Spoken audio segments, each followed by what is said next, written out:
Films in Focus with David Sterritt is underwritten by The Movie House, your destination for first-run Hollywood and independent movies, and a digital portal to the Met Opera, National Theatre Live, and special events worldwide in Millerton, New York, and on the web, themoviehouse.net. David Sterritt is the editor-in-chief of the Quarterly Review of Film and Video, contributing writer at Cineast, film professor at the Maryland Institute College of Art, Robin Hood Radio's very own critic. He joins us weekly. We are glad. The films are Official Secrets and Ad Astra. Did you like Ad Astra?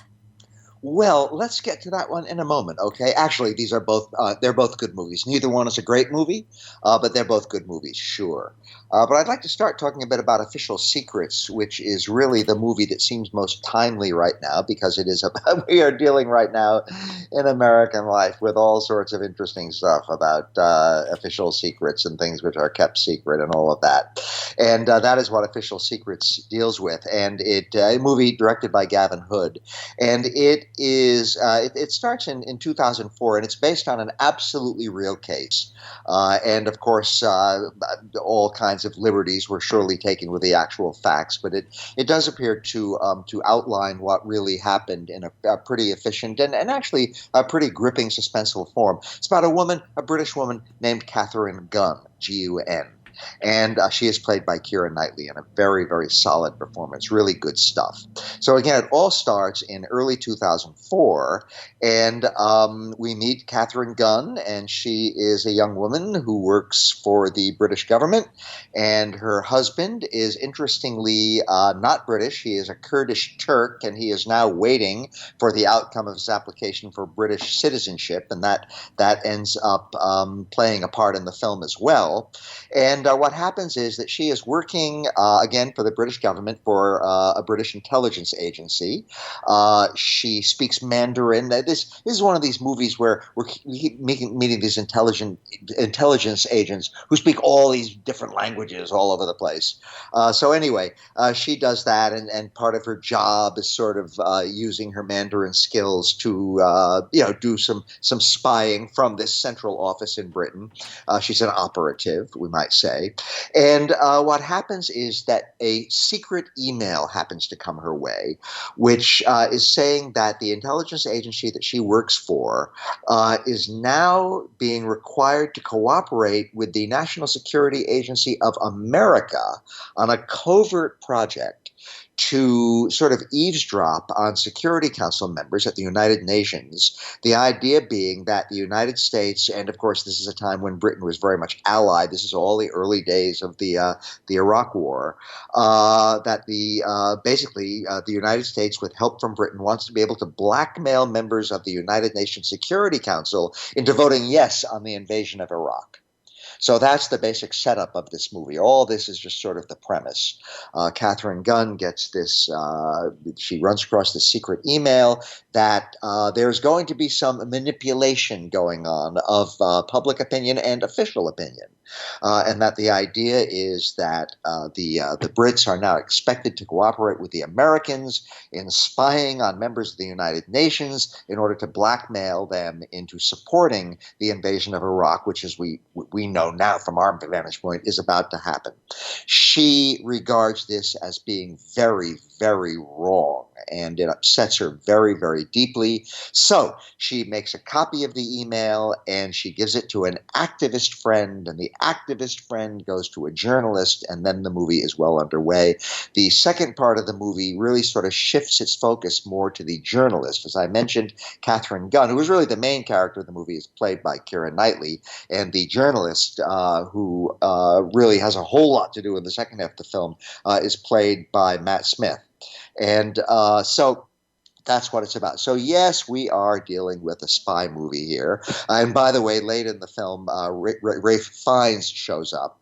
He is also very, very good in the film. It's a very, very well acted movie. So again, this is a movie which is really timely. First of all, we are very much still in America, at least, dealing with the fallout from the Iraq War. And of course, we've heard all kinds of things. I shouldn't say heard, we've learned all kinds of things about a whole lot of really shady stuff that went on in the build up to that war. And there's the Downing Street memo and all these various things and ways in which different supposedly honorable countries, such as the United States, colluded to manipulate opinion and to manipulate international relations so as to get support for that, the invasion of Iraq and the subsequent war, et cetera, et cetera. And all this movie brings back a whole lot of that into our consciousness and gives us another opportunity to think about that while telling us a story which at least a lot of people in America, certainly me, weren't really familiar with, which is namely the role that this young woman played in trying to do something about this. The film starts out, Official Secrets starts out with Katharine Gunn standing in the court. She's been captured, she's been arrested, and she is now being asked whether she is going to plead guilty or not. She, remember, is British, so the charges was with violating their Official Secrets Act. And then we don't know how she pleads. And then the whole movie transpires. And then just before the end, we come back to that courtroom scene and we find out whether she is going to plead guilty or not guilty and what is going to come of that. And I will say that this movie, which has quite a few surprises along the way, really has a very interesting surprise twist just before the end. And it's the sort of thing that a really clever fiction writer might dream up. And yet this is what happened. These are the facts.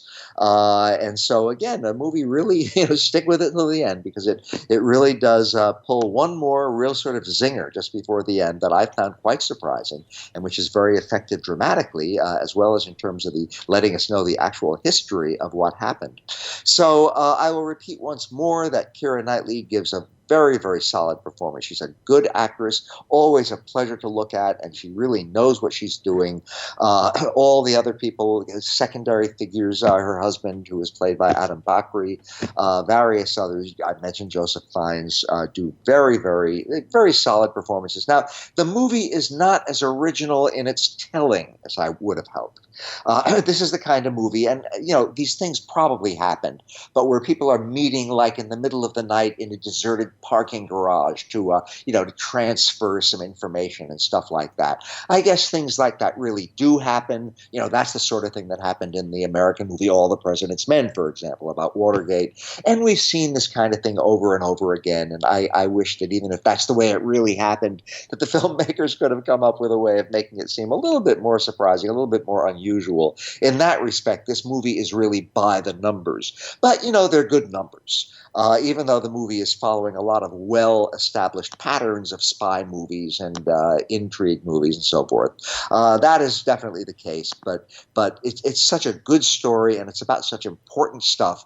I was very, very pleased to see it. Gavin Hood's previous movie was a film called Eye in the Sky, which was a very technologically based thriller about drone strikes and remote control of spy apparatuses and attack apparatuses. Really a well-done film, just crisp and sure in every respect.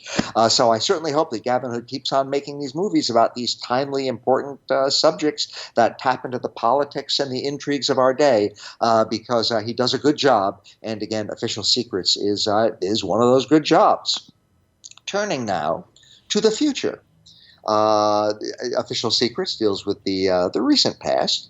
Ad Astra deals with the not too far distant future. It is a science fiction movie. And it is a very, very ambitious science fiction movie by a guy named James Gray, who has made a number of previous films and is certainly not known for a science fiction-y kind of approach to cinema. But in this case, he has very much turned to science fiction. And he's made a film which I found very, very effective and very impressive without quite, for me at least, clicking on all cylinders all the time. I made the effort to go out and see it in IMAX. The movie is really visually dazzling, like a lot of modern-day science fiction movies. Well, like a lot of science fiction movies generally, dating back to the early years of cinema, but especially post-2001: A Space Odyssey, the great Stanley Kubrick film of the late 1960s. It is a movie which really dazzles with its sheer visual impact, its visual splendor alone. And the story is also also pretty darn interesting. It was worth the effort to see it in IMAX. I would certainly suggest seeing it on a big screen because it really is a movie that is made for that kind of treatment, to have that kind of impact. Interestingly enough, though, Ad Astra is a somewhat successful attempt to combine a really great big sort of solar system adventure story with all kinds of action and thrills and whatnot, with a very intimate psychological epic. And that's the most unusual thing about the movie. And although I don't think it succeeds 100%, it succeeds a good part of the way. And again, it's just an interesting thing to see any filmmaker try to pull it off pretty successfully, as James Gray does here. So we have, first of all, I should mention Brad Pitt. We have Brad Pitt, who is, he's a really good actor, and he is just such a pleasure to look at. He is just a terrific looking guy, just a real movie star in every respect. He has that charisma. He has that je ne sais quoi. You sort of can't keep your eyes off him. And you don't really have a whole lot of opportunity in Ad Astra to keep your eyes off him, because he is in most of the scenes. He plays an astronaut, and this is all in the future, and people go to the moon all the time, and they go to the other planets and so forth and so on. And he's a really good astronaut. Not only does he know all the stuff you got to know, and is he able to do all the stuff you got to be able to do in this future of interplanetary astronautism, but he has this terrific physical characteristic, which is that he just has this incredible calm. His heart rate never goes up. Even in the most horrific, trying of circumstances. Something that Ad Astra pushes a little bit too hard is they're constantly giving him psychological tests, and he is sort of constantly passing them. And of course, that's going to build up to some time when he's going to start facing some noticeable psychological stress. But anyway, he is this terrific astronaut in all these different ways. And he has another interesting trait, which is that his father was also a really, really great astronaut before him. Now, years earlier, his father, who, by the way, is played by Tommy Lee Jones, and we see him at various points in the movie on various sort of recordings and communications and so forth. At one point earlier on, our main character's father went off on a really, really important mission to some distant planetary destination, doesn't particularly matter right now where, and apparently disappeared. Apparently his mission was a failure, and he and his crew disappeared and have not been heard from since, and they have long been considered to simply be dead. They're gone. That was one of those lost missions that really does happen.